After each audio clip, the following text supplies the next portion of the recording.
말씀 같이 나누겠습니다. 사도행전 4장 5절로부터 12절이 되겠습니다.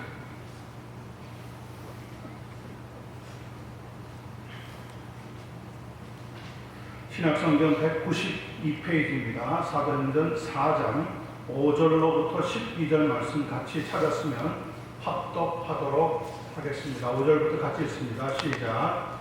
이튿날 관리들과 장로들과 서기관들이 예루살렘에 모였는데 대제사장 안나스와 가야바와 요한과 알렉산더와 및 대제사장의 문중이 다 참여하여 사도들을 가운데 세우고 묻되 너희가 무슨 권세와 누구의 이름으로 이 일을 행하였느냐. 이에 베드로가 성령이 충만하여 이르되 백성의 관리들과 장로들아, 만일 공자에게 행한 착한 일에 대하여 이 사람이 어떻게 구원을 받았느냐고 오늘 우리에게 질문한다면 너희와 모든 이스라엘 백성들은 알라. 너희가 십자가에 못 박고 하나님의 죽은 자 가운데서 살리신 나사렛 예수 그리스도의 이름으로 이 사람이 건강하게 되어 너희 앞에 섰느니라.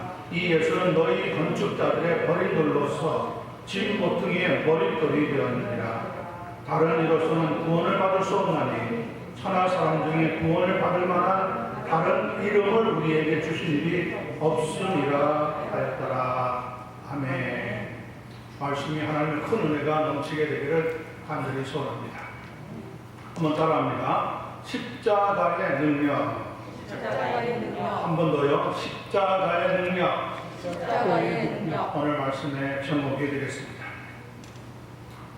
중국 역사상 다른 것은 몰라도 시, 포트리, 시에 있어서만큼은 최고라고 일컫는 당나라 시대의 시인 이백이라고 하는 사람이 있습니다.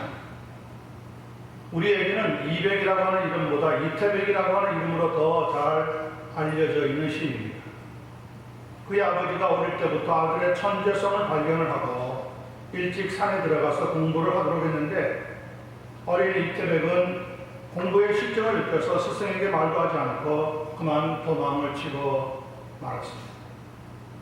산을 내려오던 이태백이 계곡의 시냇가에 이르러 잠깐 쉬려고 하다가 한 노파를 만납니다. 열심히 도끼를 갈고 있는 모습을 보게 된 겁니다. 할머니, 지금 뭐 하는 거세요? 라고 물었습니다. 도끼를 갈고 있지, 바늘을 만들려고. 아니, 어느 세월에 그 큰 도끼로 바늘을 만들 수 있겠어요? 정말 만들 수 있겠어요? 그러자 노파가 이렇게 대답을 합니다. 만들 수 있고 말고 중간에 내가 뭐 하지만 않는다면 그만두지만 않는다면. 이 말에 큰 충격을 받은 이태백은 돌아가서 오랫동안 공부를 한 끝에 나중에 시선이 되었다고 합니다. 시에 있어서는 시인이 되었다고 하죠. 여기서 도끼를 갈아서 빈 바늘을 만든다고 하는 뜻의 마부 작침이라고 하는 사자성어가 나오게 되었다고 합니다. 그런데 현대인들은 인스턴트와 인터넷에 떠밀려 너무 그 마음이나 삶이 조급하게 흘러가고 있습니다. 그래서 쉽게 포기하는 사람들이 속출합니다. 여러분들은 어떻습니까? 우리는 여기서 마부 작침이라고 하는 단어를 다시 한번 생각해 보기를 원합니다. 포기하지 않으면 마침내 뜻을 이룰 수 있는 길을 만나게 된다고 하는 교훈이 들어 있습니다. 도끼를 갈아서 바늘을 만들겠다고 하는 그런 마음이 정말 아쉬운 그러한 때를 우리가 살고 있다고 생각이 되었습니다. 오늘 보니까 본문에 예수 그리스도의 십자가와 복음에 대한 말씀이 기록되어 있습니다.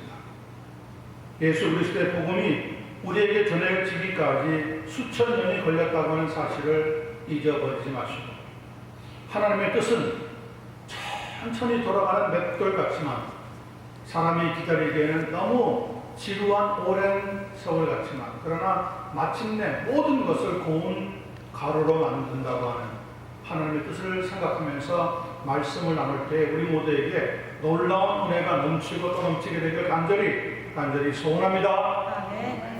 자, 5절, 6절, 7절 말씀 보겠습니다. 이튿날 관리들과 장로들과 서기관들이 예루살렘에 모였는데 대제사장 안나스와 가야바와 요한과 알렉산더와 및 대제사장의 문중이 다 참여하여 사도들을 가운데 세우고 묻되 너희가 무슨 권세와 누구의 이름으로 이 일을 행하였느냐. 지금 우리가 대하고 있는 본문 사도행전 말씀을 나누려고 하면은 바로 그 앞쪽에 있는 3장에 있는 말씀을 살펴보지 않을 수가 없습니다. 3장에는 성전 미문에 일어났던 사건을 기록하고 있습니다. 나면서부터 걷지 못하게 된 사람이 날이면 날마다 성전에 들어가는 사람들에게 구걸을 하던 어느 날 베드로와 요한 두 사도를 만나게 되어집니다. 그리고 고침을 받고 일어섰는데 뛰어서서 걸으면서 성전 안으로 들어가서 하나님을 찬송했다고 성경에 기록되어 있습니다. 그리고 이렇게 고침을 받았던 사람의 나이가 약 40여 세나 되었더라. 그러니까 한 5살 정도 약간 소견이 들 때부터 시작해서 성전 미문 앞에서 구걸을 했다면 35년 정도 동안 매일 바람이 부나 눈이 오나 비가 오나 태양이 비추나 그 자리에 앉아서 구걸을 했으니까 아마 성전 안에 있는 대제사장 이름은 몰라도 성전 미문에 앉아있는 이 사람은 모르면 간첩이라고 할 만큼 모든 예루살렘 사람들이 다 알고 있었다고 하는 배경을 설명해 주거든요. 그 사건을 통해서 솔로몬 행각이라고 하는 곳에 수많은 사람들이 모이게 되는데 그 기회를 타서 베드로와 요한 두 사도가 복음을 전했더니 오늘 본문 4장 4절 보세요. 이런 결과가 나타났습니다. 말씀을 들은 사람 중에 믿는 자가 많으니 남자의 수가 약 5천이나 되었더라. 이거는 그 당시의 셈을 지금 미국에서 센서스를 하고 있는데 그 당시에 예루살렘 이스라엘 사람들이 센서스 하는 습관을 이야기합니다. 남자의 머리를 세웠더니 5천 명이나 되었다. 그 말은 부인이 함께 있었다면 10,000명이라는 이야기입니다. 그렇게 호진이, 우진이, 서진이 같이 자녀가 있었다 그런다면 15,000명 이상이나 되는 사람들이 하루 아침에 예수님을 믿게 되었더라고 하는 놀라운 사건을 기록해 놓고 있다는 거죠. 보통 그러나 심각한 사건이 아닙니다. 이 소식을 들었던 유대계 정치인들이 베드로와 요한 두 사도를 붙잡아서 그만 감옥에 가두어 버렸습니다. 그리고 오늘 5절에 보니까 이튿날 감옥에 가두고 난 그 다음 날을 설명합니다. 관리들과 장로들과 서기관들이 예루살렘에 모였습니다. 다시 말하면 이스라엘의 공회가 되는 사내들인에 모이게 되었다는 거죠. 그리고 그곳에서 이렇게 물어봅니다. 거기에 나타난 사람들 볼게요. 6절 보세요. 대제사장 안나스와 가야바와 요한과 알렉산더와 및 대제사장의 문중이 다 참여하여. 여러분 이 이름을 들을 때 그렇게 낯설지 않죠? 어디선가 많이 들어봤던 이름이죠. 누구들입니까? 예수님을 십자가에 못 박혀 죽였던 장본인들. 그동안 꽁꽁 숨어있던 사람들이 예루살렘 성전 미문이라고 하는 곳에서 엄청난 사건이 발생을 하고 그 일로 인하여 예수님을 믿는 사람들이 생겨나고 나니까 부랴부랴 나타나서 그 문제를, 그 놀라운 심각한 사건을 해결하려고 지금 발을 걷어쳐 생긴 겁니다. 그리고는 이렇게 물어봅니다. 너희가 무슨 권세와 누구의 이름으로 이 일을 행하였느냐? By what power or what name did you do this? 누가 권세를 줬냐는 거죠. 그리고 누구의 이름으로 이런 일을 감히 너희가 행하느냐? 그렇게 지금 질문을 던지고 있습니다. 여러분 이들의 질문을 잘 들어보세요. 이들은 지금 사건의 본질을 덮고 엉뚱한 질문을 하고 있는 겁니다. 그들은 예수님이 하나님의 아들이라고 했을 때, 메시아라고 했을 때 신성모독이라고 하는 죄를 덮어서 종교 재판을 통해 사형을 결정하고 십자가에 못을 박아 죽였던 사람입니다.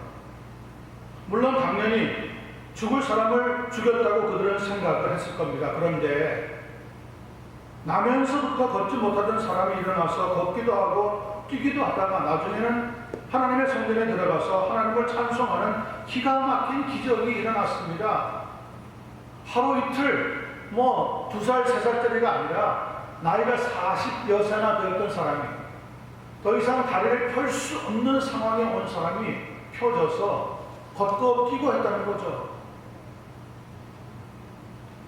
그것도 예수님의 이름으로 그렇게 되었다고 성경은 증거하고 있습니다. 그렇다면 정말 예수님의 이름으로 그런 기적이 일어났느냐? 어떻게 해서 사건이 발생하게 되느냐? 그런 기적을 정말 하나님께서 간섭하고 역사하셨다고 믿느냐? 그렇게 물어보아야 하는 것이 당연한 것 아니겠습니까? 그런데 이들은 지금 사건의 핵심을 살살 교묘하게 피해 나가고 있습니다. 기적에는 보통 관심이 없습니다. 다른 사람들의 불행이라든지 행복은 더더욱 그들의 관심 밖의 일이었습니다. 한번 생각해 보세요. 성전 앞 미문에서 30년 이상 구걸하던 거지가 일어났다고 하면 얼마나 좋은 일입니까? 성전에 들어오고 나가는 사람들이 다 쳐다보고 있는데 자기네들이 해결하지 못하던 귀찮은 존재인데 그 사람이 일어나서 이제는 정상적으로 움직입니다. 활동합니다. 자기들 눈에 가시 같은 사람이 지금 사라지게 된 사건이잖아요. 그러면 사람들을 모아놓고 하나님 앞에 감사제라도 드려야 마땅한 것입니다. 이들은 지금 문제의 핵심 본질을 살짝 비껴나가면서 아주 당당하게 오만하게 뭐라고 말합니까? 누구의 권세로 누구의 이름으로 이런 일을 행했느냐고 오히려 책망을 하고 있더라는 거예요. 그 말을 보니까 그들의 마음속에 지금 심기가 아주 불편하다는 것을 공공연히 나타내고 있습니다. 우리가 사내들인 공회, 종교 회의를 통하여서 결정할 수 있는 일인데 너희가 누구의 이름으로 누가 그런 권세를 줬기에 이런 일을 놀라운 일을 행하고 사건을 저질렀느냐 이렇게 지금 따지듯이 묻고 있다는 거예요. 아주 기가 막힌 일입니다. 그렇지 않아도 사람들이 죽인 예수님이 그들이 죽였던 예수님이 부활하셨고 부활한 예수님의 이름으로 나면서부터 걷지 못하던 사람이 고침받았다고 하는데 이 사건이 더 소문이 나서 퍼져나가면 그들이 마냥 축하해 줄 일이 아니라는 것을 알게 되는 거죠. 그들에게는 지금 심각한 권위의 문제에 부딪히게 됩니다. 이제 민중의 사람들의 민심의 마음이 그들로부터 떠나가면 이제 자기네들은 오히려 큰일 나게 생긴 거죠. 자, 그들은 어떤 결정을 했습니까? 예수님을 틀렸고 자기네들이 옳다고 주장해서 정교재판을 통한 예수님을 죽였어요. 그런데 그 예수님이 부활했을 뿐만 아니라 예수님의 이름으로 나면서부터 걷지 못하는 사람이 일어나게 되었습니다. 그러면 자, 결과가 뭡니까? 누구는 맞고 누구는 틀려지게 되었다는 걸 증거하는 거죠. 예수님이 옳았고 자기네들이 틀렸다는 것이 밝혀지게 되는 순간이란 말이에요. 그런데 그것을 인정할 수가 없는 거죠.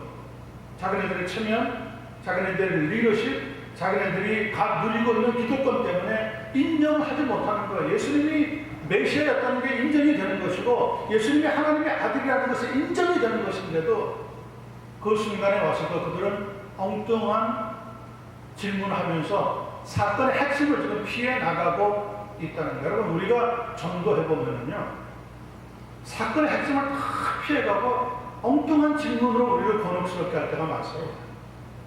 예수님이 하나님의 아들입니다. 예수님을 믿어야지만 천국에 갈 수 있는 길을 얻게 됩니다. 예수님을 믿으면 하나님의 자녀가 됩니다. 그러면 정말 그럴 수 있느냐? 어떻게 그럴 수 있느냐? 이렇게 물어봐야 되는데 질문을 싹 돌려가지고 뭐라고 얘기합니까?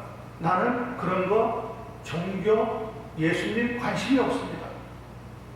당신이나 잘 믿으십시오. 내가 아는 아무개라는 사람 들어보니까 교회 집사라고 하는데, 장로라고 하는데, 권사라고 하는데, 다른 사람들 사기치고 우려먹는데 도무지 나는 그런 데 가고 싶지 않습니다.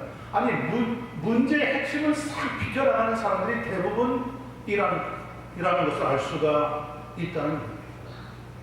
그런데 여러분, 가만히 잘 생각해 보세요. 이런 사람들이 어떤 사람이에요? 우리의 전도의 대상. 이런 사람들이 바로 복음을 진짜 들어야 하는 사람들입니다.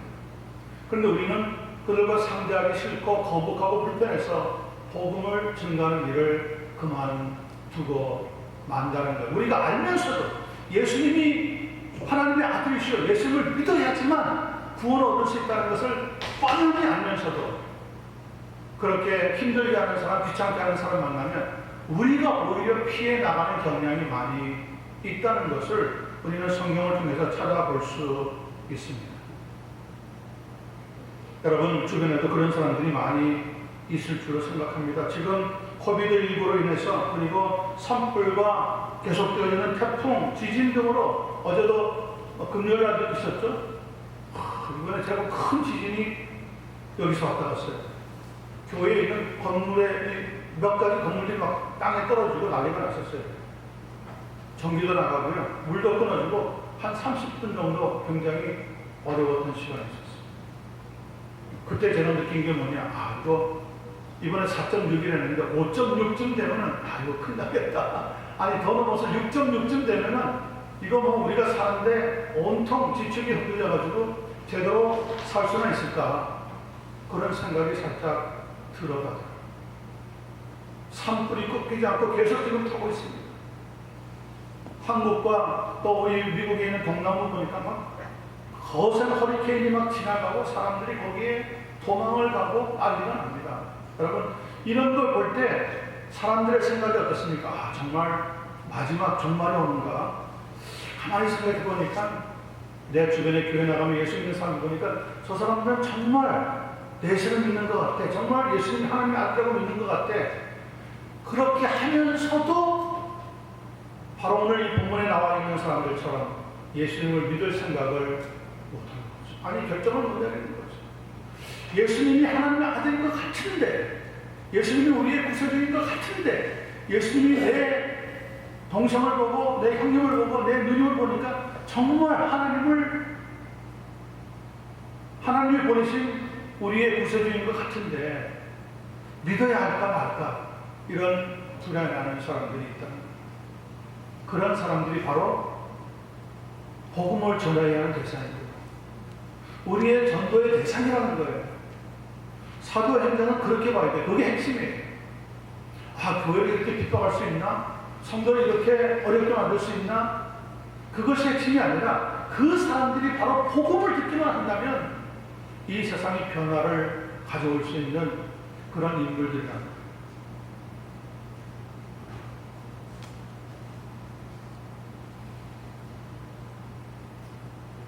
사도행전 16장 11절의 말씀, 주 예수를 믿으라. 그리하면 너와 내 집이 구원을 얻으리라 하시는 귀한 말씀을 이렇게 까다롭고 어렵고 겉으로는 당당하지만 속으로는 불안을 느끼고 있는 사람들에게 복음을 증거하고 또 증거해 나갈 수 있는 여러분 한 분 한 분 되시기를, 그리고 또 제가 될 수 있게 되기를 주님 예수님의 이름으로 간절히 축원합니다. 아멘. 자, 두 번째 보겠습니다. 8절, 9절, 10절입니다.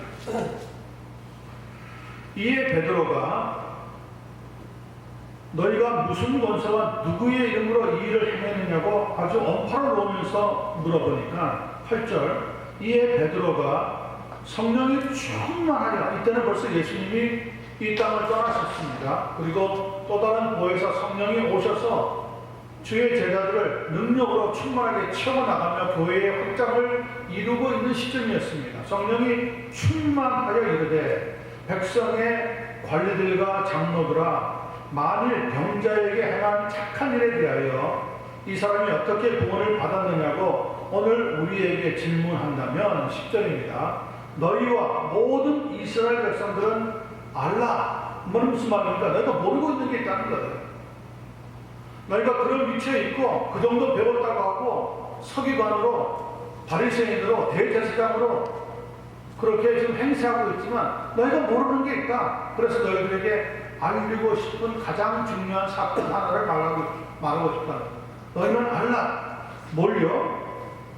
너희가 십자가에 못 박고 하나님이 죽은 자 가운데서 살리신 나사렛 예수 그리스도의 이름으로 이 사람이 건강하게 되어 너희 앞에 섰느니라. 여러분, 십자가의 능력을 붙잡으면 우리가 하나님 앞에 건강하게 돌아오게 될 줄로 믿습니다. 아멘. 그런 은혜를, 그런 능력을, 그런 축복을 경험할 수 있는 한 분 한 분 되기를 간절히 소원합니다. 아멘. 자, 제가 다시 한번 10절만 읽습니다. 너희와 모든 이스라엘 백성들은 알라.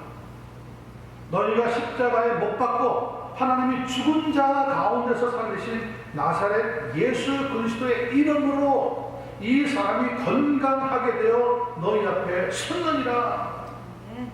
바로 이것이 성령 충만하였던 베드로 사도가 외쳤던 복음의 선포입니다. 우리를 건강하게 만드는 능력이 어디에 있습니까? 십자가의 복음 안에 들어있다는 거예요. 고린도전서 1장 18절에 보면 십자가의 도가 멸망하는 자들에게는 미련한 것이나 구원을 얻은 우리에게는 하나님의 능력이라 말씀했어요. 십자가 안에는 능력이 들어있어요.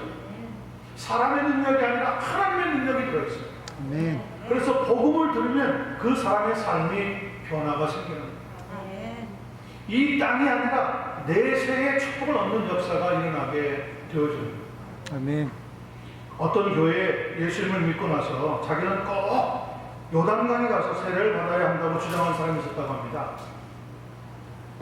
왜냐하면 예수님이 요단강에서 세례를 받았으니까 자기도 꼭 거기 가서 세례를 받아야 한다는 거예요. 그래서 목사님이 어느 날 이스라엘의 성지 관광차 갔다가 요단강에 가서 그 물을 병에 담아가지고 들어와서 그 물로 세례를 주었다고 하는 이야기가 있습니다. 진짜인지 아닌지 저는 잘 몰라요. 그러나 생각해 보세요.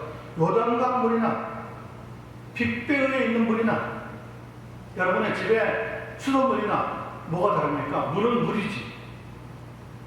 그리고 예수님이 세례받은 지가 2000년이 넘었는데 그때의 물은 다 증발하고 사라지고 없어요. 지금 요단강에서 흘러가는 물은 그 물이 아니에요. 물이 중요한 게 아니에요. 물이 중요한 게 아니라 뭐가 중요합니까? 예수 그리스도의 이름이 중요하고 십자가의 능력이 중요한 거죠. 오늘 뭐라고 했습니까? 너희가 십자가에 못 박았으나 다시 살리신 하나님의 능력이, 예수 그리스도의 능력이 이 사람을 건강하게 너희 앞에 세웠느니라 말씀하고 그런데도 불구하고 그런 형식에 매이는 사람들이 많이 있습니다.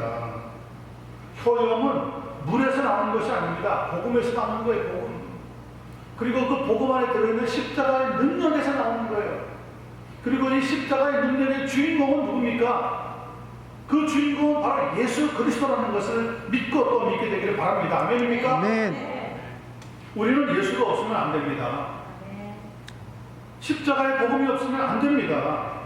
우리가 지키고 붙잡아야 할 가치는 십자가의 능력에 들어 있습니다. 여러분, 십자가가 없는 교회는 하나의 단체에 불과할 뿐입니다. 십자가가 없는 섬김은 그저 수고에 불과하단 말이죠. 십자가가 없는 기적은 신비주의에 불과합니다. 기적이나 수고 그 자체는 기독교의 복음이 절대로 아닙니다. 기적은 다른 종교에서도 많이 나타납니다. 중요한 것은 예수님의 십자가라는 것. 그것이 기독교의 본질이고 기독교의 정품입니다. 여러분, 생명이 없는 씨앗은 아무리 땅에 심어서 오래 기다려도 새싹이 나옵니까? 안 나옵니까? 나올 수가 없습니다. 왜냐? 그 씨 안에 생명이 들어있지 않단 말이에요. 무정란은 겉으로 보면 잘 모릅니다. 그런데 그 무정란을 어미 닭에게 집어넣어가지고 21일을 기다려도 그것이 부화합니까? 아니합니까? 부화하지 않습니다. 뭐예요? 그 안에 생명이 들어있지 않기 때문에 오늘 우리는 베드로 사도가 외치고 있는 십자가와 그 능력을 예수 그리스도 이름 안에서 찾고 있는 일에 우리의 눈을 활짝 뜨고 찾아보고 마음속에 새겨야 하는 줄로 믿습니다. 오늘 우리가 기도할 때 우리의 기도에 예수님의 십자가가 있는지 생각해 보아야 합니다. 여러분의 섬김에 예수님의 십자가 있는지 찾아보아야 합니다. 여러분의 가정에 예수님의 십자가 있습니까? 여러분의 삶에 예수님의 십자가 있습니까? 여러분들의 자녀들에게 그들의 삶에 예수님의 십자가 있습니까? 십자가 없는 삶은 맹탕입니다. 그것은 정품이 아닙니다. 그것은 가짜입니다. 겉으로는 아무리 본질을 해도 생명이 없다는 거예요. 고린도전서 2장 1절부터 2절 말씀 들어보세요. 형제들아, 내가 너희에게 나아가 하나님의 증거를 전할 때 말과 지혜의 아름다운 것으로 아니하였나니 내가 너희 중에서 예수 그리스도와 그가 십자가에 못 박히신 것 외에는 아무것도 알지 아니하기로 작정하였습니다. 보십시오. 바울 사도가 하나님의 증거를 전할 때 말과 지혜의 아름다운 것을 하지 아니했답니다. 같은 값이면 아름다운 말, 같은 값이면 지혜를 사는 것이 좋지만, 그러나 아무리 아름다운 말을 쓰고 아무리 인간의 지혜를 나타내도 그것 가지고는 구원에 이룰 수 있다는 거예요, 없다는 거예요? 이룰 수 없다는 거예요. 이번에 미국 대선이 곧 코앞에 닥쳐왔습니다.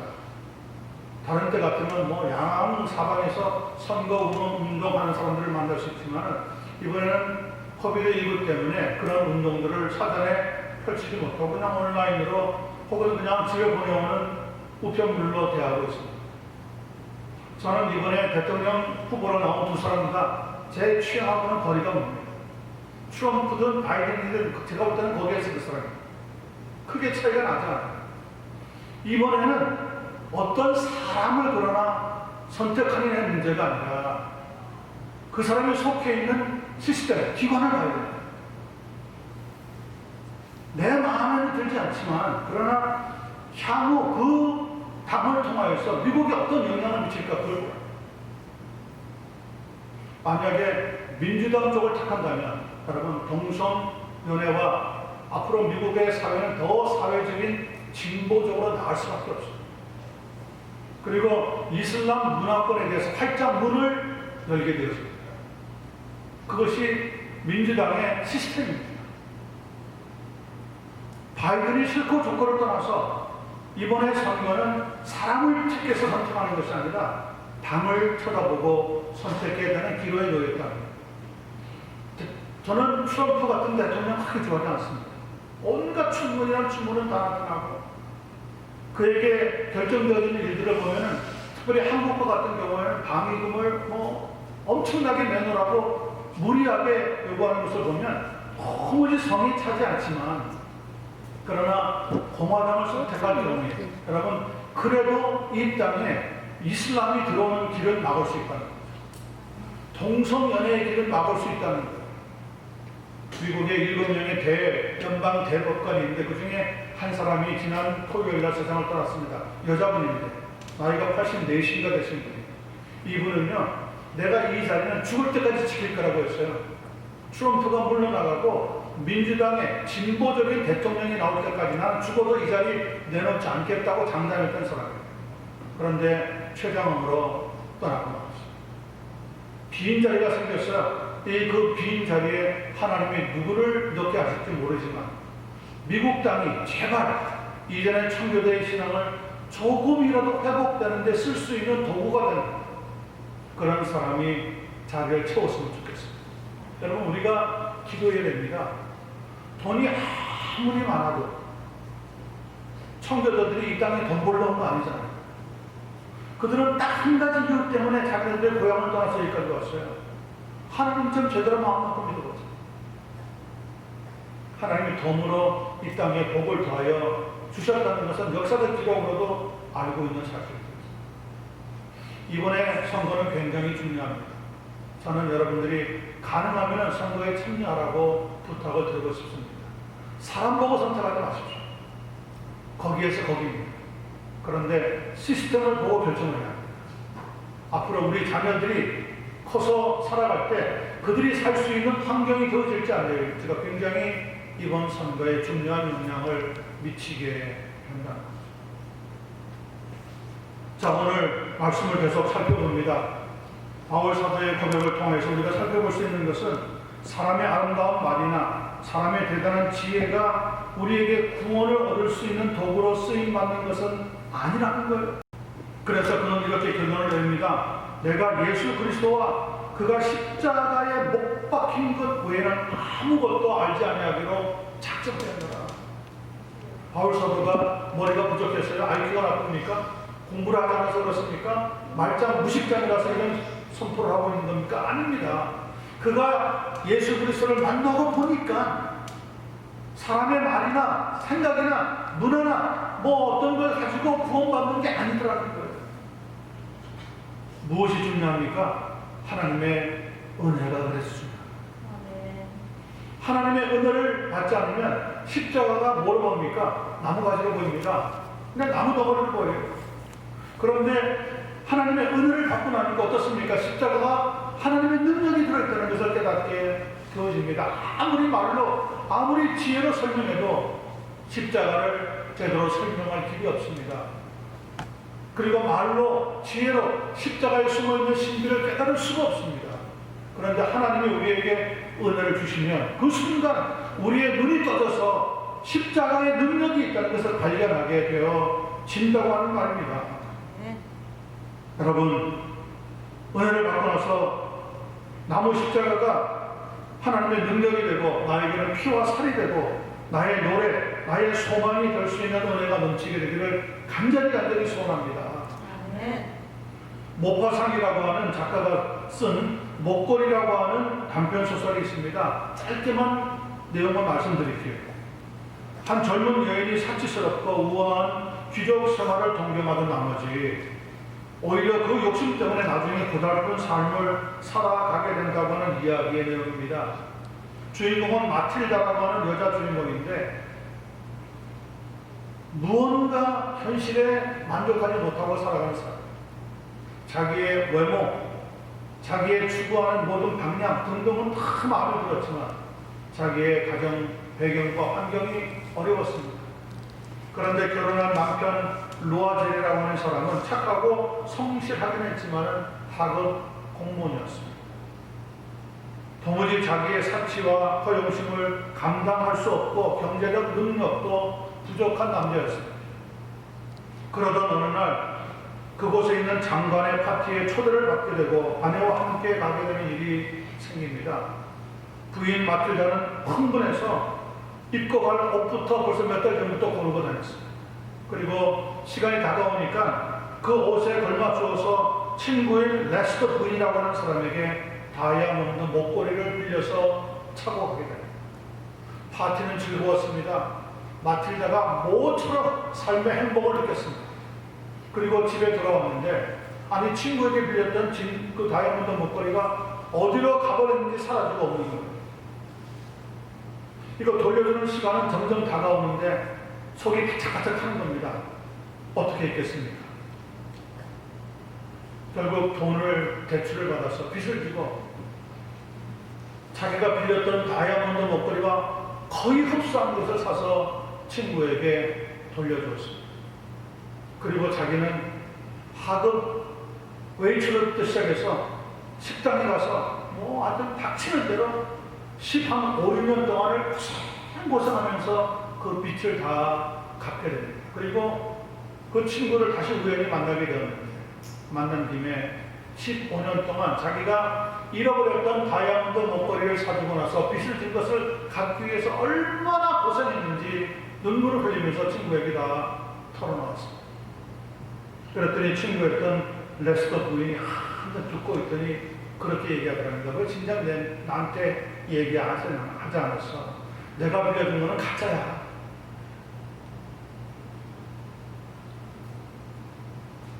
여러분 생각해 보세요. 15년 동안 헛된 꿈에 젖었어. 가짜 명품에 젖었어.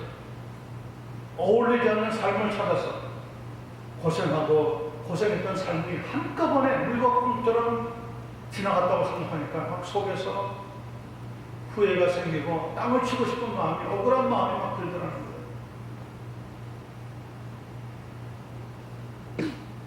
지금도 많은 사람들이 인생의 빈 껍데기, 가짜 행복, 짝퉁 우아함에 속아서 고생만 하다가 허무하게 끝나는 삶을 마치는 사람들이 수두룩하게 있다는 것을 여러분과 저는 아셔야 됩니다.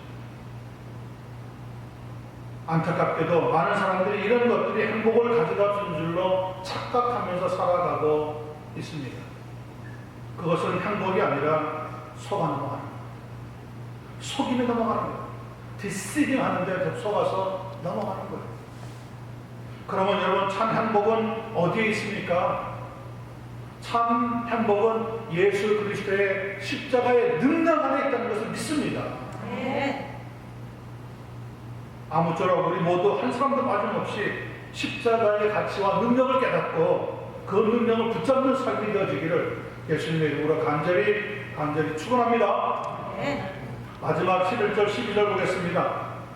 이 예수는 너희 건축자들의 버린 돌로서 건축을 하다가 돌을 다듬으면 잘라져 나가서 필요 없는 모퉁이가 생깁니다. 그러면 아무 짝에도 필요 없으니까 여기저기 던져버립니다. 그런데 오늘 성경은 이야기합니다. 그렇게 던져진 건축자의 돌이 뭐가 됐다고요? 집 모퉁이의 머릿돌이 되느니라. 그 집을 지을 때 가장 중요한 모퉁이, 집의 가장 중요한 기초를 다질 수 있는 모퉁이 돌이 되었다고 이야기합니다. 누가요? 사람들이 버리고 대제사장들과 가야바와 안나스와 같은 사람들이 십자가에 못 박으라고 죽였던 예수 그리스도가 사람들로부터는 싫어진 바 되어지고 버린 바 되었지만 하나님께서는 하나님 나라의 가장 중요한 요소로 가장 중요한 모퉁이 돌로 삼아 주셔서 오늘 우리 인류에게 구원의 이름으로 다가오게 되었다는 거예요. 그리고 12절 결론입니다. 다른 이로서는 구원을 받을 수 없나니 천하 사람 중에 구원을 받을 만한 다른 이름을 우리에게 주신 일이 없습니다. Except the name of Jesus Christ.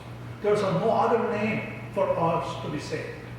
우리가 구원받을 수 있는 이 땅에 어떤 이름도 하나님이 다른 이름을 주신 적이 없다는 거예요. 오직 예수 그리스도의 이름 안에만 그분이 짊어지고 죽으셨던 십자가의 능력만이 우리를 하나님의 사람으로 영생을 얻도록 구원 얻도록 역사해 주시게 된다는 겁니다. 자, 오늘 우리는 복음 중에서도 가장 중요한 십자가라고 하는 주제의 말씀을 나누고 있습니다. 그 십자가의 결론이 오늘 11절 12절에 소개되고 있습니다. 예수님은 종종 말씀하시기를 제자들에게 자기는 십자가를 지시기 위해서 이 세상에 오셨다고 가르쳤습니다. 요한복음 6장 38절 39절 40절 말씀 들어보세요. 내가 하늘에서 내려온 것은 내 뜻을 행하려 함이 아니요 나를 보내신 이의 뜻을 행하려 함이니라. 나를 보내신 이의 뜻을 내게 주신 자 중에 내가 하나도 잃어버리지 아니하고 마지막 날에 다시 살리는 이것이니라.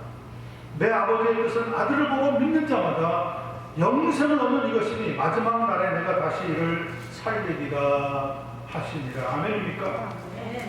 그것이 이 땅에 오신 목적이요. 예수님께서 그 일을 목표로 삼고 33년을 사시다가 세상을 떠나가신 겁니다. 여러분, 이 땅에 살아가신 예수님의 생명의 기간만 살펴보면 예수님은 사실상 실패한 거죠.